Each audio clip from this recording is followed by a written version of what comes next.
a las personas, una lesión y a la larga obviamente una enfermedad con pérdidas. Y el riesgo no es más que la probabilidad y las consecuencias de que ese peligro nos puede llevar a un incidente y la gravedad del daño. Y aquí nos detenemos con esto de la gravedad del daño, es lo que viene al tema que vamos a abordar. El riesgo va a determinar la probabilidad, o sea, vamos a hablar del riesgo, la probabilidad y las consecuencias, le va a dar el apellido realmente del peligro, para decirlo así. En pocas palabras, él va a definir qué tan peligroso es el peligro, qué tan peligroso, perdón, es la situación. Hablamos entonces de que al hacer un análisis de riesgos y al hacer una evaluación completa de la actividad, el riesgo puede ser de categoría baja o de categoría alta. Y cuando hablamos, por ejemplo, de categoría alta, entonces nos vamos a referir a que el trabajo es de alta consecuencia, que va a tener en su mayoría la posibilidad de un daño inminente. Y ahí vamos a ver también cuáles son las características de los trabajos de alta consecuencia. Existirán otros riesgos que ustedes colocarán en sus análisis, pero el énfasis que tenemos que tener presente es en las actividades de alto riesgo, las actividades de alta consecuencia. Y haciendo un paréntesis, pues cuando se trata de una pandemia, con todos los estragos que está causando el COVID, pues créanme que se está catalogando y se ha catalogado en los análisis de riesgo como un riesgo biológico de alta consecuencia, por las características que tiene este virus, de la velocidad de propagación y los daños que puede causar a ciertos sectores de la población, más lo que se ha experimentado del daño económico a nivel mundial.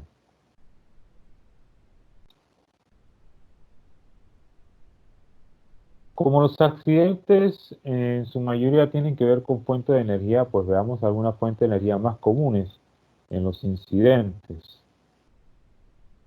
Está la energía eléctrica, la energía hidráulica, neumática, por ejemplo, el uso de alta presión de aire en las limpiezas industriales, criogénica, por envase de líquidos a cierta temperatura y presión, presurizados, todo lo que es gases basados a alta presión, como el oxígeno, el acetileno, calórica, que va desde la estufa de su casa hasta los grandes hornos y generadores.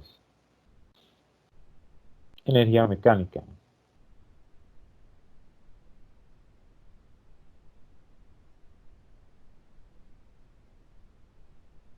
Algo muy importante cuando vamos a definir los trabajos de alta consecuencia, y que una de las características de los trabajos de alta consecuencia es que generalmente no son visibles.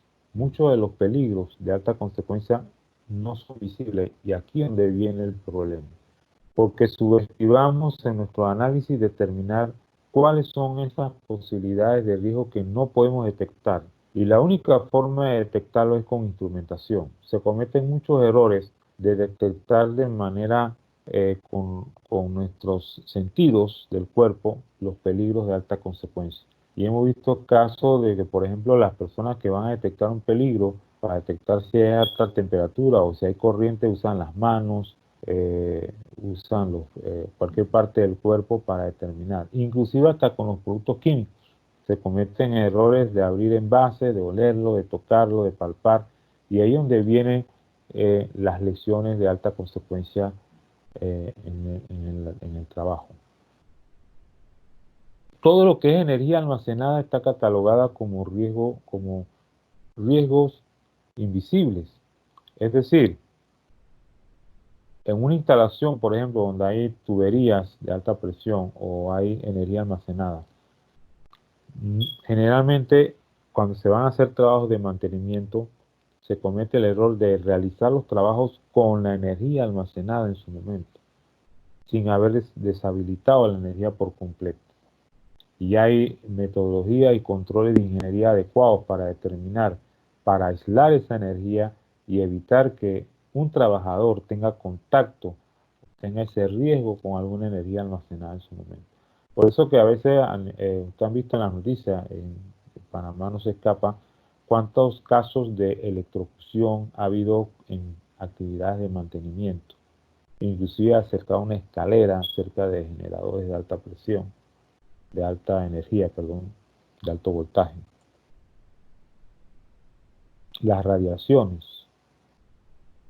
ya sea la radiación solar, bueno, estamos hablando de radiaciones de todo tipo, inclusive cuando se hacen trabajos de soldadura, la persona captura esa radiación sin protección alguna y obviamente las consecuencias son desde cáncer hasta cualquier otra afectación irreversible a la salud.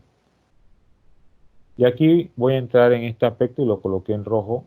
Uno de los grandes riesgos que vamos a tener en la apertura de operaciones son los riesgos biológicos, porque no solamente vamos a tener COVID, vamos a tener ahora por la época de lluvia otros factores biológicos, pero en este caso pues vamos a estar enfrentados a que uno de los riesgos que tenemos que contemplar en nuestros protocolos y en nuestro plan de seguridad es el tema del COVID-19. Y las sustancias químicas. Las sustancias químicas, en su mayoría, por no seguir indicaciones, por no observar el comportamiento de estas sustancias, se cometen errores en su manipulación, causando también accidentes que pueden ser desde incendios hasta derrames en áreas ambientales, en terrenos, devastando ríos, suelos, bosques y también riesgo a la salud de manera irreversible. Y en esto hay que tener cuidado porque ahora con el tema del COVID vamos a tener cuánta cantidad de empresas que van a proporcionar el servicio de desinfección, el servicio de sanitización, de la nebulización y también en casa vamos a estar comprando, vamos a estar manipulando sustancias como cloro, como agua oxigenada, alcohol, limpiadores de todo tipo. Y hay que tener presente que estos son riesgos que pueden causar una situación potencial.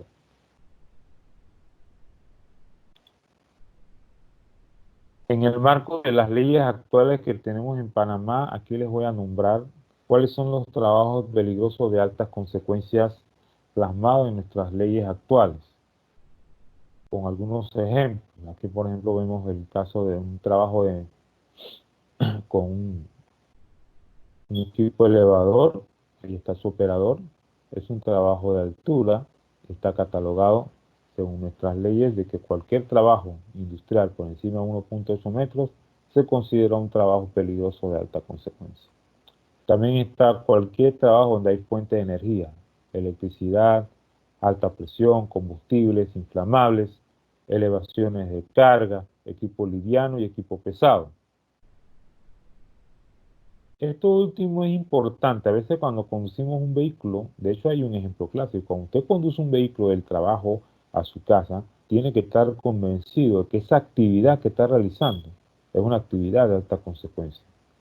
Cualquier error en un trabajo de alta consecuencia o una actividad de alta consecuencia sería fatal. Por eso que es importante cumplir con normativas y estar siempre concentrado cuando se va a hacer un trabajo de alta consecuencia. Trabajo cerca de maquinaria en general. Y hay accidentes muy lamentables que han ocurrido en Panamá cuando los trabajadores están cerca del perímetro de maquinaria en general, ya sea excavadora, una grúa, un montacargas. ¿Por qué? Porque hay situaciones donde el operador, cuando está ejerciendo la función, pierde visibilidad del entorno en algunos sectores y un trabajador, una persona de manera inadvertida, cruza por esa zona y ocurre la fatalidad, el atropello. También los trabajos de corte, que lo vamos a llevar, y soldadura, que lo vamos a llevar trabajos en caliente, son trabajos de alta consecuencia.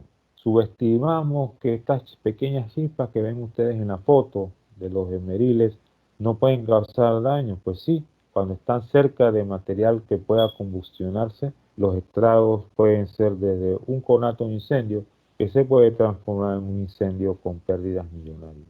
También la salpicadura de estas partículas calientes hacia los trabajadores que no tienen protección alguna. Y también está la mala manipulación, el mal uso de estas herramientas que han causado accidentes de pérdidas de miembros como brazos, piernas, accidentes que han ocurrido en Panamá sobre este tema y a nivel mundial también. Y los trabajos con voladuras. Los trabajos con explosivos, obviamente, están dentro de esta categoría.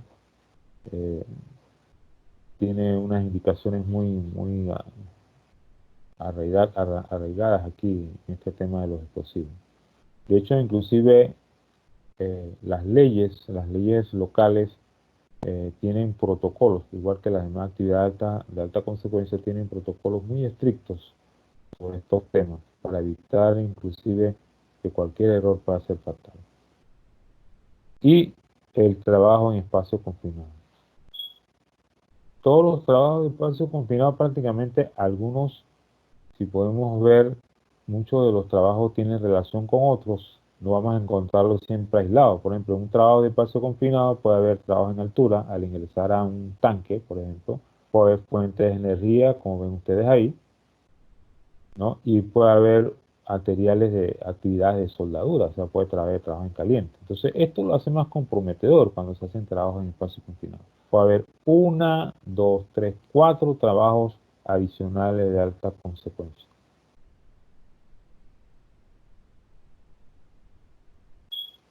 Aquí llama la atención este trabajo de excavación.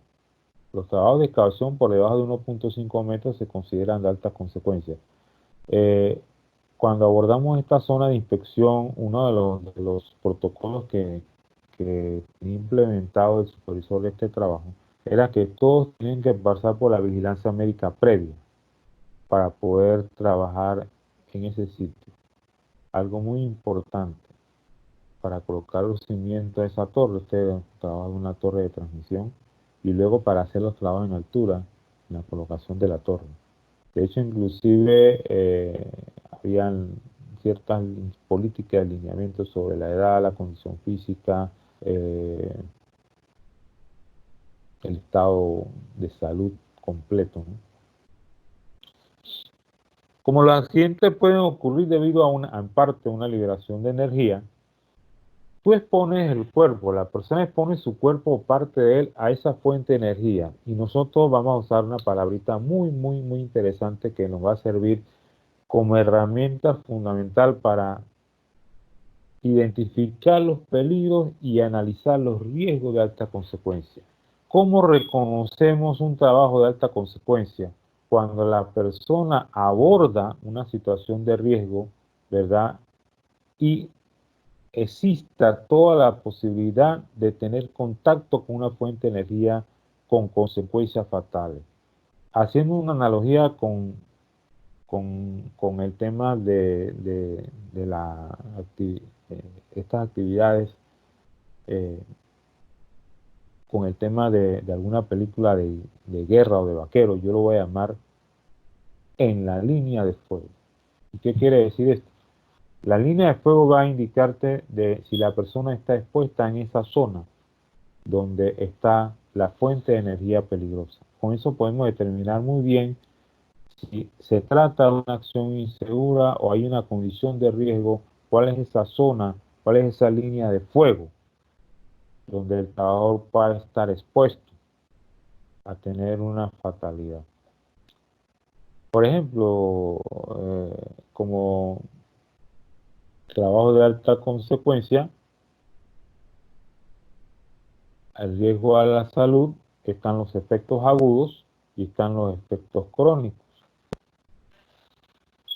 No solamente un trabajo de alta consecuencia puede llevarnos a un riesgo físico, instalaciones o una lesión corporal. También puede llevarnos a una enfermedad que puede ser irreversible y puede ser fatal. Y son dos grandes efectos que un trabajo de alta consecuencia puede generar. El primero son los efectos agudos. Un efecto agudo, por ejemplo, contacto con un químico altamente tóxico, siempre ocurre después de la primera exposición. Tos, estornudo, irritación de los ojos, irritación de la piel, náuseas, vómitos. Y el efecto crónico. El efecto crónico es aquel que se desarrolla con el tiempo. El efecto crónico tiene su particularidad de que debe haber una vía de entrada para que se produzca el efecto crónico a la salud, de manera irreversible. Por ejemplo, el tema ¿se acuerdan el tema del plomo con la gasolina? Y no solamente el plomo con la gasolina, todavía hay tanques que fueron pintados en épocas anteriores que hacen actividades de mantenimiento y esa pintura de revestimiento puede tener todavía aquella pintura que en su momento era a base de plomo. Pero las vías de entrada, ya sea a través de las vías respiratorias, a través de la ingesta, a través de la absorción, busca como fluido principal la sangre.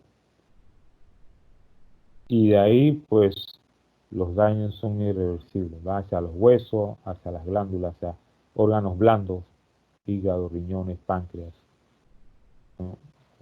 Sistema nervioso, músculos y el corazón. Las características más comunes para controlar los riesgos de alta consecuencia. Una vez identificados los peligros y hacer un análisis de riesgo de alta consecuencia, pues aquí les voy a mostrar de qué manera podemos controlar los riesgos de alta consecuencia, conociendo sus características. ¿Cuáles son las características para llevar un control de riesgo de alta consecuencia? Empecemos por la primera, planificación. Todos los trabajos de alta consecuencia tienen que tener un plan de riesgo, un plan de capacitación. Tiene que tener una evaluación completa de los riesgos de cada detalle del proceso de la actividad de alta consecuencia. Y la planificación comienza de cómo se va a realizar el trabajo, si tenemos algunos planos ya aprobados, para evitar la improvisación. Por ejemplo, un plan de voladura, un plan de soldadura, un plan para realizar el trabajo del ascenso o el descenso, un plan para el trabajo de limpieza previo a la entrada en un espacio confinado. Segundo elemento característico, análisis de riesgos. ¿Qué es un análisis de riesgos? Pues simplemente es una actividad prácticamente obligada para los trabajos, antes de realizar los trabajos de alta consecuencia, y que debe reunir a todas las partes interesadas en la actividad, no solamente incluir al encargado del oficial de seguridad, sino a todo lo que involucra la actividad con el fin de identificar los peligros, categorizar los riesgos y los controles que se van a llevar a cabo de acuerdo a una jerarquía de control o una jerarquía de prioridad de control de riesgo. Plan de emergencias. Todas las actividades de alta consecuencia que les mencioné tienen que tener un plan de emergencia. Por ejemplo, ¿qué hacer en caso de una persona que queda suspendida en un arnés producto de una caída? O una persona atrapada en un espacio confinado por alguna razón. Una persona que sufre una quemadura por un trabajo de soldadura, un conato de incendio. Una persona que haya estado atrapada en un producto de una actividad de excavación o que tenga contacto con químicos altamente tóxicos o una fuga de un producto altamente tóxico o altamente inflamable. El plan de emergencias involucra la participación de los estamentos que tenga la empresa, paramédicos, eh, médicos, bomberos y obviamente algo muy importante, una brigada que apoye a esa sección de emergencia, una brigada de emergencia. Esta brigada de emergencia son colaboradores de la empresa con una capacitación específica que los habilite para dar apoyo, fíjense la palabra, apoyo a los especialistas idóneos en el rescate de una emergencia en particular. Controles de entradas y salidas. Todas las actividades de alta consecuencia tienen que tener un control para evitar que personas que no tengan que ver con la actividad puedan cometer un error que pueda ser fatal. Por ejemplo, el ingreso al área donde se está trabajando en la cobertura de una grúa o del movimiento de tierra, a la entrada de los lugares de los talleres donde se están haciendo el trabajo de soldadura, a la entrada de los espacios confinados. Debe garantizar el control de entrada que solamente las personas autorizadas para ese trabajo están ahí presentes. La otra característica del control de entrada y salida es simplemente también para apoyar las labores de emergencia. ¿Cuántas personas entraron al túnel? ¿Bajo qué propósito? ¿Qué actividad están realizando?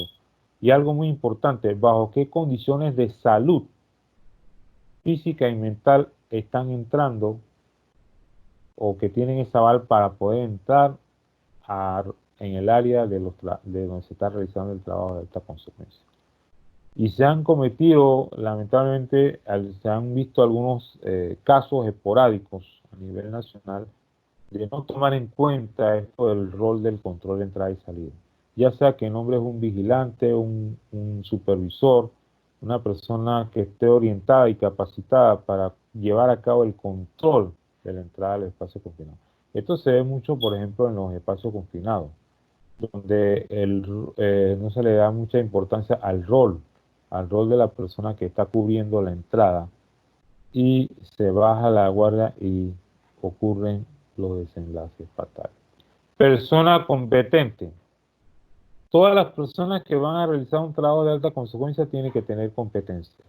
No solamente su nivel educativo, sino el conocimiento y la experiencia. Y yo quiero agregar algo muy importante, un elemento muy importante que hace la persona competente, la actitud.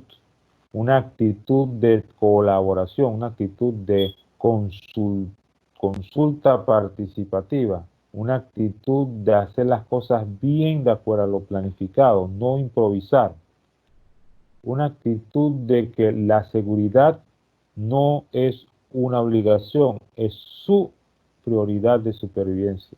A veces vemos la seguridad como un requisito.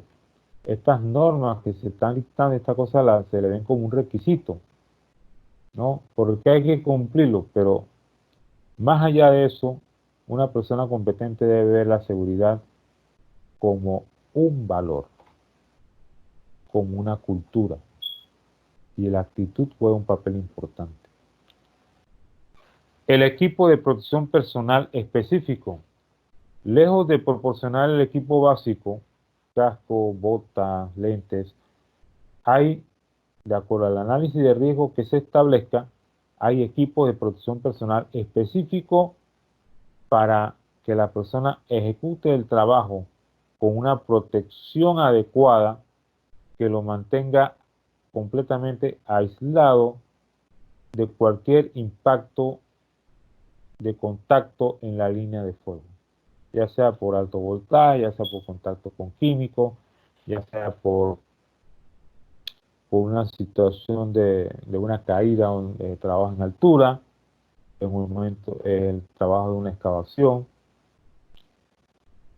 Y eso tiene que evaluarse bien dentro del análisis de riesgo. ¿Cuáles son los EPP específicos? Que si las caretas, que si el tipo de respirador. Y no solamente el EPP específico, sino la capacitación que el trabajador tiene que tener para el uso adecuado y el reemplazo en su momento del EPP específico. ¿Cuándo tiene que reemplazar un arnés, por ejemplo? ¿Cómo se debe cuidar? ¿Cómo se debe resguardar el arnés? ¿Cuáles son los EPP específicos para protegerse, digamos, de una radiación? El siguiente elemento característico es la capacitación. La capacitación debe ser constante. ¿Y qué debe tener esa capacitación? Pues todo lo que hemos hablado, todas las características deben estar en función de una capacitación. Tiene que haber un plan de capacitación con las prioridades de cuáles son los ítems que deben de cubrirse y utilizar las estrategias adecuadas. La capacitación no solamente es reunir a la gente, sino dar seguimiento a esa capacitación. Ir al área de trabajo y ver cuáles son los resultados de esa capacitación que fue proporcionada. Dentro de las estrategias que pueden utilizarse para la capacitación está un conversatorio, por ejemplo, en la mañana, antes de realizar las actividades, 5 o 10 minutos. Puede ser informal, cuando el mismo líder del proceso o capataz se acerque al personal y comience a hacer interacciones de qué tan han entendido la manera de protegerse, de hacer los trabajos de manera segura.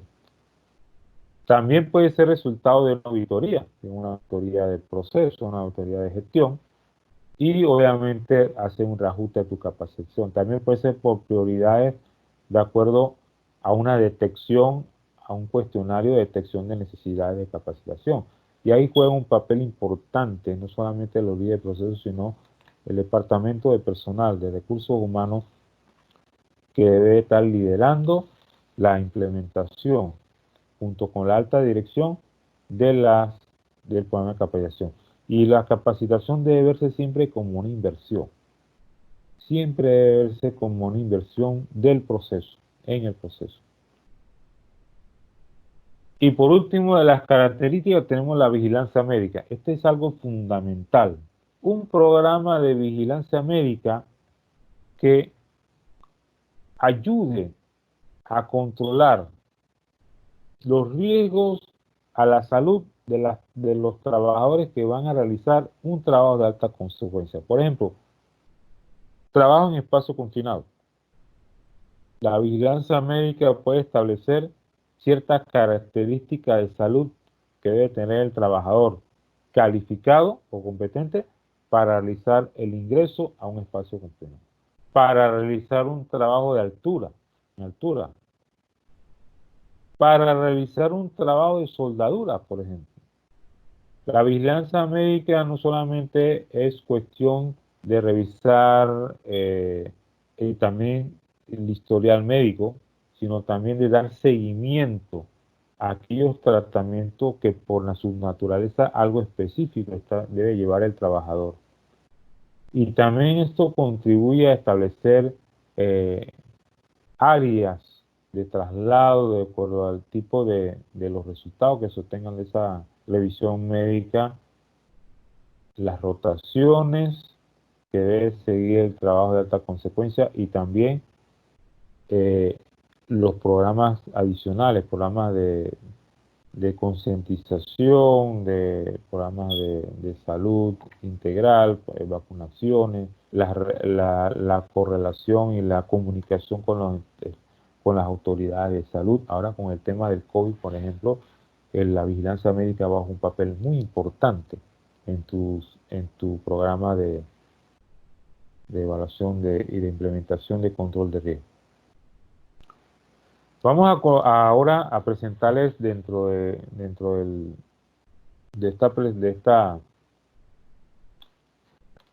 esta filmina un ejemplo de la jerarquía de control de riesgo y estoy tomando como marco el riesgo biológico del COVID-19, considerado obviamente como alto riesgo.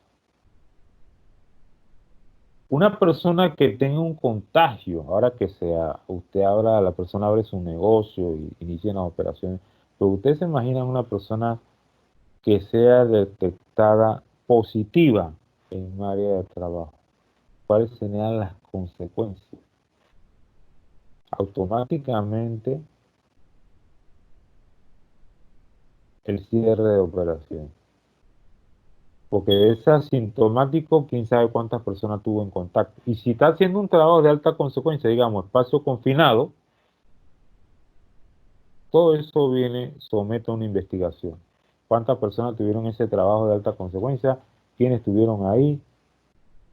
Y viene entonces la paralización de labores y toda la secuencia protocolar que conlleva una persona detectada positiva en un área de trabajo.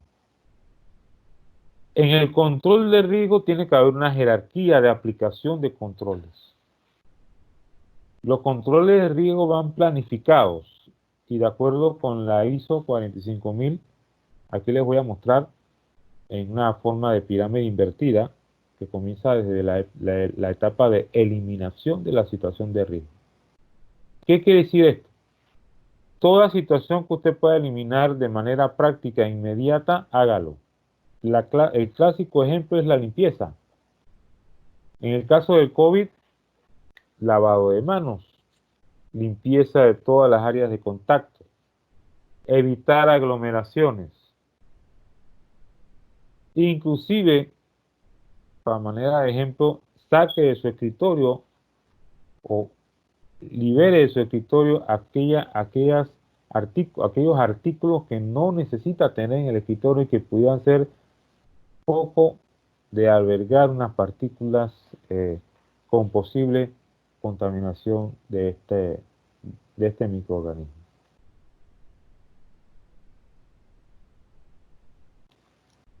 Segunda jerarquía, sustitución. Es posible que el producto químico que estamos utilizando no esté molestando a los trabajadores, tenga alguna situación, como ustedes vieron el ejemplo que trataron de las cámaras de nebulización, hubo un caso de alergia en algunos países.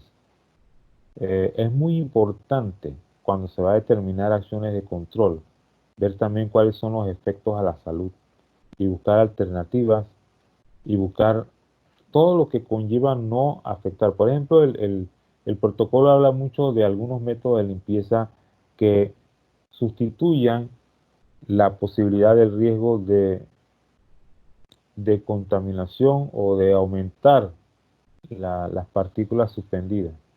Siempre se recomienda, por ejemplo, cuando hay mucho polvo, utilizar algún método eh, como agua o algo así para minimizar un poco el impacto, o utilizar otros métodos que no sea escoba. Una escoba común lo que hace es levantar polvo y que se vaya a otra superficie, puede ser un escritorio o una silla, pero siempre se usa algo un poquito más que tenga menos impacto. También están los métodos de control de desechos. En los productos químicos, en los trabajos de alta consecuencia es un papel importante, ya que hay productos químicos que, por ejemplo, en un espacio confinado eh, deben de ser sustituidos por otros productos menos peligrosos a la salud. Para eso es un papel importante conocer la hoja de seguridad de los materiales, toda la información de seguridad y de la salud y qué ingredientes tiene este producto y cuáles son sus efectos. Esto le va a dar una luz muy importante si ese producto químico puede ser utilizado de acuerdo a la tarea, de acuerdo al personal que va a manejar ese producto químico. Control de ingeniería, ventilación localizada, equipo detectores de posibles síntomas, tecnología de desinfección y esterilización. El control de ingeniería en el tema del riesgo del COVID juega un papel importante como control de riesgo. Y es que se habla mucho, por ejemplo, ya está comprobado de manera científica cómo viaja el virus, cómo permanecen ciertas partículas pesadas, ya sea por un estornudo, y las pequeñas, las que los japoneses le llamaron ahora microgotículas, que permanecen de 2 a 3 horas en el ambiente. Entonces, para evitar esto se recomienda mucho la ventilación localizada. Eh, Va desde abrir puertas y hasta colocar ventiladores o un sistema que de alguna manera remueva estas partículas suspendidas como microgotículas. También están los equipos detectores que ya se están utilizando, ya sea detector de temperatura o hay una tecnología ahora de tecnología infrarroja. En fin, están la tecnología de desinfección, están a la orden del día para el control de riesgos. Y el control administrativo está la rotación del personal, el teletrabajo, las reuniones online como la que estamos haciendo en este momento, la vigilancia médica, programa de vigilancia médica, capacitaciones, protocolos, el distanciamiento. Juega un papel importante esto del distanciamiento y las rotaciones. Por ejemplo, ¿cómo se va a hacer la rotación del personal a la hora del almuerzo? Si tengo un comedor que es de 50 personas, de 50 colaboradores que tengo en mi empresa, ya los 50 no pueden estar en el comedor, en espacios que acostumbraba yo a tener una mesa muy cerca de la otra. Ahora hay que cambiar. En el contexto de esto del COVID-19, ahora mi control administrativo debe ser diferente. Fíjense que a manera de ejemplo, los métodos de controles, eliminación, sustitución, control de ingeniería, lo que vamos a ver, está en función del riesgo y de manera de jerarquía vas definiendo cómo va a ser tu estrategia de control.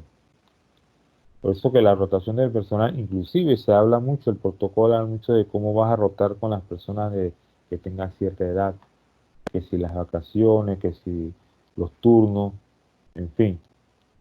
Y por último, en la jerarquía de control, el equipo de protección personal. Aquí voy a hacer un buen paréntesis. Generalmente se cometen muchos errores cuando se están haciendo evaluaciones de riesgo y toman como número uno el uso del equipo de protección personal. Yo siempre llamo este último punto de la jerarquía como mi última línea de defensa. Luego de haber cumplido, de haber implementado mis métodos de eliminación, sustitución, control de ingeniería, control administrativo, y si esos controles todavía no son, no me erradican, no me minimizan el objetivo a la cual yo quiero eh, contener el riesgo, entonces tengo que complementarlo con el equipo de protección personal. Por eso que siempre el protocolo del COVID dice que en la parte de control administrativo el EPP no va a reemplazar. Usted tiene que mantener su distanciamiento social y el tema de las reuniones y todo lo demás. ¿Por qué le digo esto? Porque a veces usted puede tener bueno, yo en realidad tengo una sala que voy a tener 10 personas, pero aún así hay que reforzarlo con el uso de equipo de protección personal. ¿Por qué? Porque es un área que nada más tiene una sola puerta y tiene aire acondicionado y yo tengo que reunirme con la gente. No tengo la facilidad de tener internet para todos, en fin, pero necesito tenerlos ahí por algún otro motivo. Ahora necesito el equipo de protección personal. Bien, el tapabocas, respiradores N95, guantes, lentes y ropa invariable son algunos de los EPP característicos de este riesgo de COVID-19. Y estos ejemplos que estoy poniendo de EPP nuevamente va en función de la actividad y de los riesgos que conlleva esa actividad. ¿Dónde voy a usar tapabocas? ¿Dónde voy a usar un respirador N95? ¿Quiénes van a utilizar esos elementos? ¿Qué tipo de guante? Él va a estar haciendo un trabajo de alta consecuencia con químicos. Al mismo tiempo tengo que protegerlo por el tema del COVID. Lente de protección. Él va a estar en contacto con esta actividad de alta consecuencia. ¿Qué tipo de lente debe protegerse? Igual con la ropa impermeable. Y esto va también dentro del del EPP, ¿cuál va a ser el control administrativo, el protocolo a seguir para el uso adecuado del EPP? Todos estos elementos que hemos mencionado aquí tienen que tener una capacitación. Tienen que estar como fundamento en nuestros análisis de riesgo. Eso que le puse a manera de ejemplo, y obviamente lo puse el COVID-19 porque es un riesgo que ya tenemos que incorporar en nuestro plan de seguridad.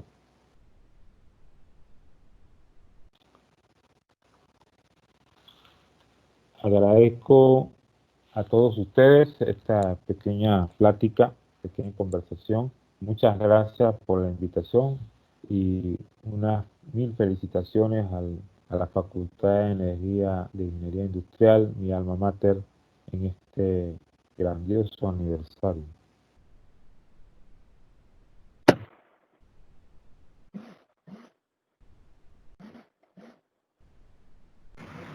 Buenas, gracias, ingeniero Omar, por la intervención. Como siguiente punto tendremos la sección de preguntas y respuestas procederemos a leer las preguntas que han escrito en el chat. La primera pregunta es: ¿qué protocolo recomienda en el ámbito de la construcción al momento de que se vuelva a la normalidad en esta industria? Disculpe, no le escuché bien, podría repetirla. ¿Qué protocolo recomienda en el ámbito de la construcción al momento de volver a la normalidad en esta industria? Bueno, el documento emitido a través del Mitradel, que está la guía de protocolos, menciona mucho sobre, primero, en la etapa de planificación hay que establecer un comité. Esa es tu primera herramienta. Un comité especial para el tratamiento del riesgo del COVID-19. Es muy importante analizar el contexto de cómo están tus actividades en función al nuevo riesgo que tienes que incorporar en tu plan de seguridad, que es el de COVID-19. Considerando de que la vigilancia, tu programa de vigilancia a la salud, si no lo tienes, hay que implementarlo. Hay que tener un programa de vigilancia a la salud. Y hay que reforzar la capacitación y la toma de conciencia. El protocolo involucra establecer nuevos hábitos de higiene y reforzar aún más los hábitos de higiene a través de un plan de higiene. Se habla mucho de brigadas de higiene, porque usted puede tener un personal entrenado que todos se comprometan con el tema de la higiene, y la higiene es algo cultural. Así que si habitualmente no se está haciendo tan eficiente, pero ahora hay que incrementar la toma de conciencia para que sea al 100% eficiente para evitar una situación de contagio en la empresa, en el área de la construcción.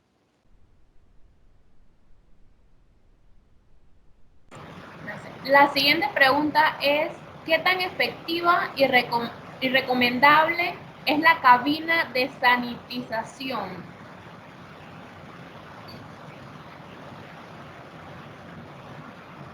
Bueno,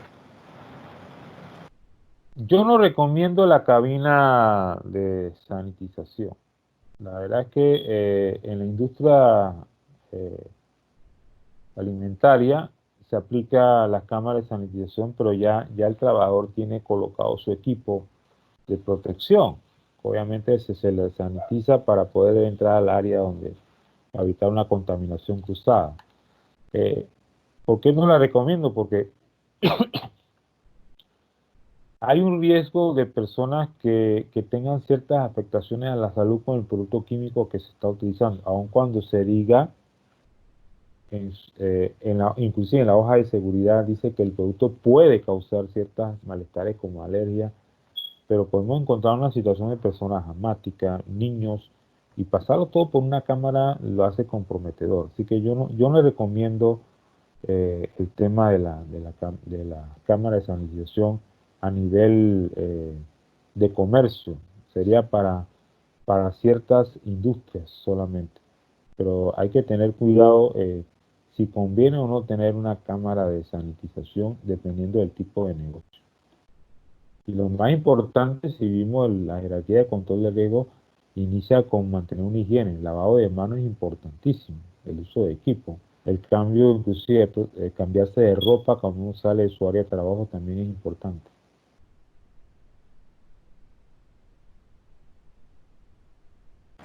Listo. La tercera pregunta es, ¿dónde podemos consultar los protocolos oficiales para el regreso al trabajo en las universidades y para capacitaciones presenciales? Wow. Bueno, yo en lo personal, y ahí le estoy dejando el correo, estamos ofreciendo guías para seguimiento y capacitaciones virtuales en este tema, debido a que hay personas que necesitan implementar un comité de seguridad, un protocolo de vigilancia médica, concientización del uso del EPP. En la página del Mitradel están, y del MISA están los protocolos de apertura de operaciones y está fundamentado de acuerdo a los bloques que se han planificado del tipo de negocio, del tipo de industria que va a iniciar.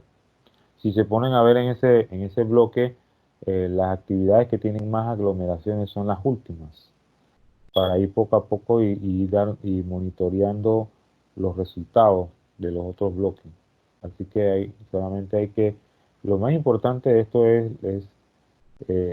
no tanto, bueno, yo tengo el protocolo, pero lo más importante es la disciplina que tenga con mi gente para cumplir con ese protocolo y que mi actividad económica sea eficiente y efectiva ante esta situación que estamos viviendo en el momento.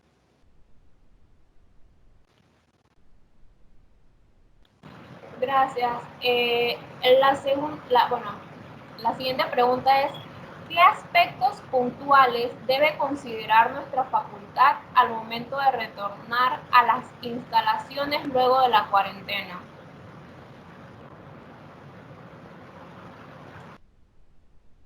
Bueno, lo primero es revisar el, el plan, la planificación que tenemos sobre los riesgos que conlleva abrir operaciones y tener estudiantes en las aulas. Hay que reestructurar el plan de riesgos a la salud y de acuerdo a los protocolos ir adecuando.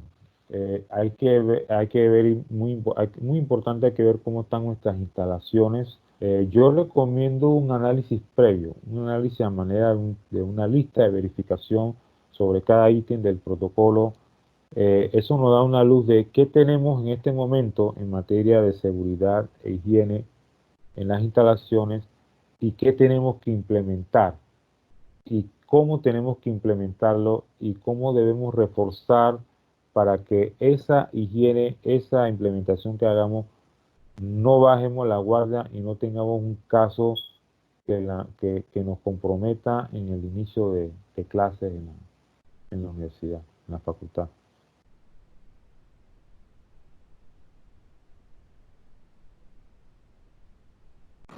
La siguiente pregunta es, ¿qué tan recomendable es el uso de guantes, especialmente en una institución educativa?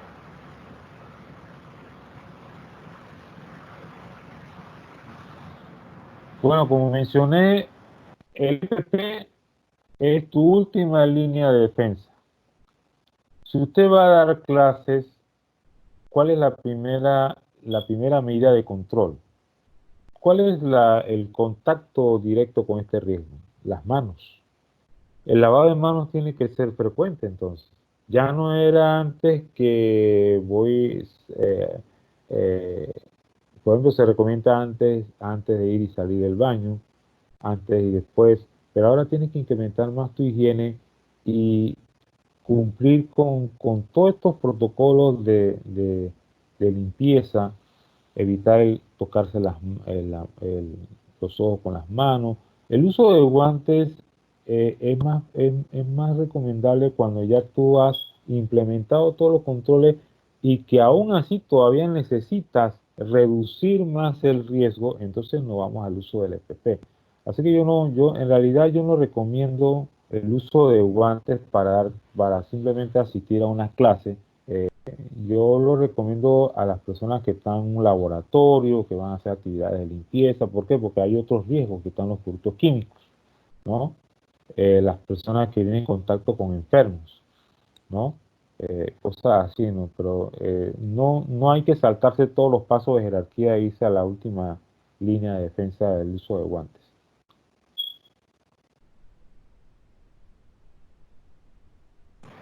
Hay una pregunta que dice, riesgos más frecuentes por actividades y procesos productivos y medidas preventivas en canteras y minas a cielo abierto.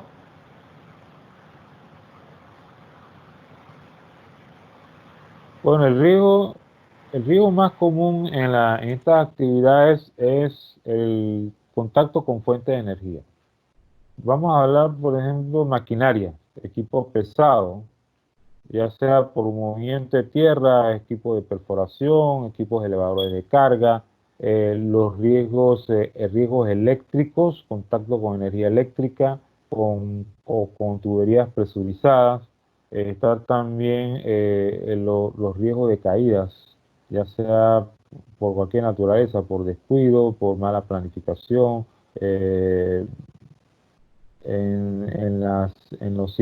a cielo abierto hay que tener cuidado con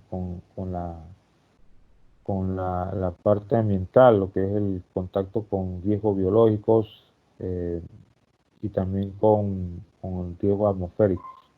Por eso que se recomienda mucho como una medida de control vigilar el comportamiento atmosférico cuando se está haciendo trabajo a cielo abierto, sobre todo en este tipo de industria.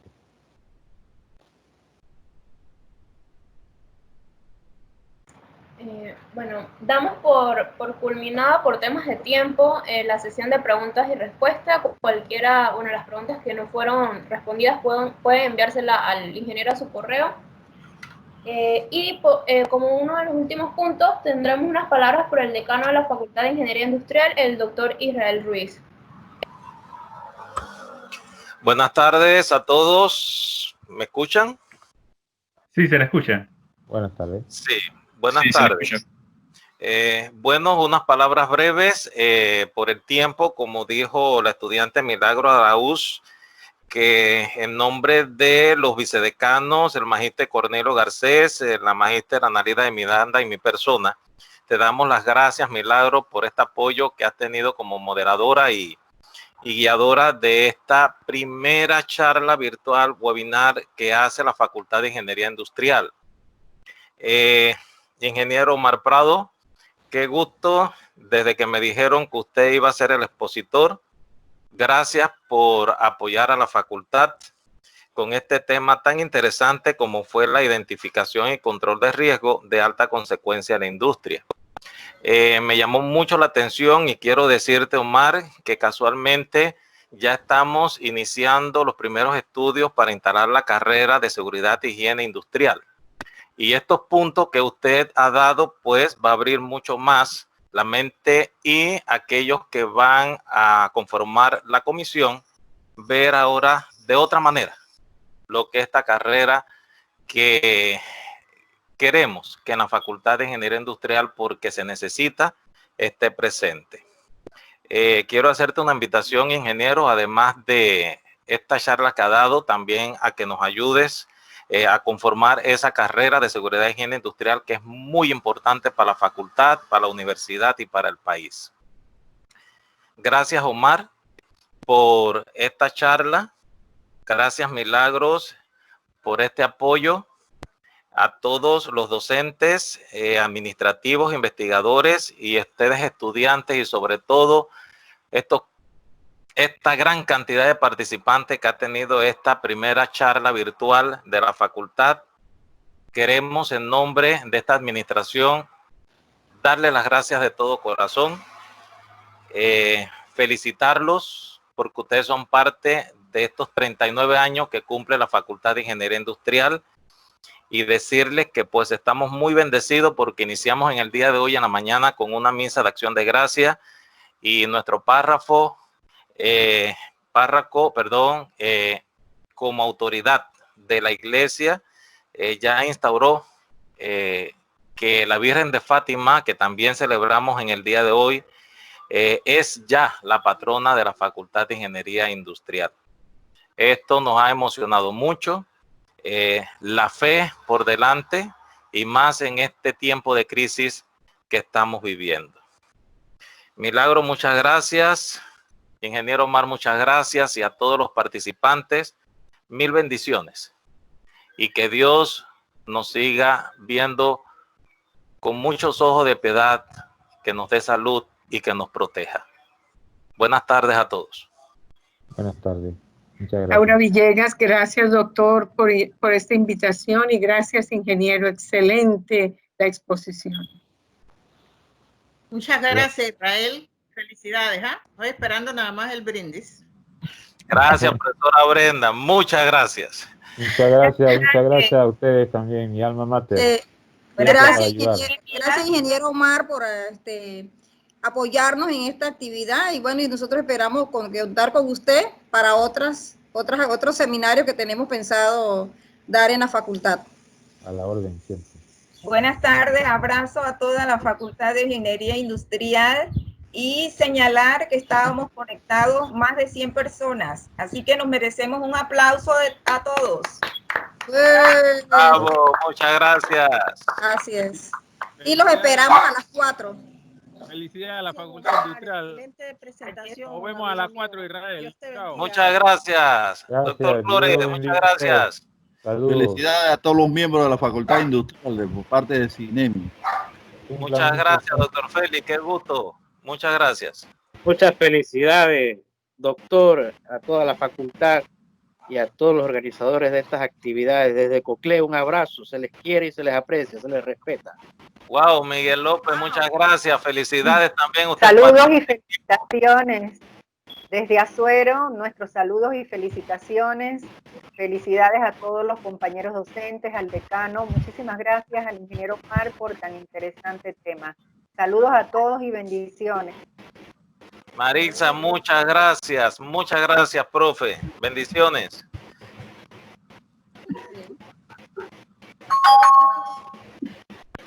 Muchas gracias, doctor Ruiz, por sus palabras. La presentación será compartida vía correo electrónico a todos los participantes. A nombre de la Facultad de Ingeniería Industrial, agradecemos al conferencista ingeniero Omar Prado por su presentación y los conocimientos compartidos en esta sesión. Y a cada uno de ustedes por su participación en el webinar Identificación y Control de Riesgo de Alta Consecuencia en la Industria. Muy buenas tardes a todos ustedes.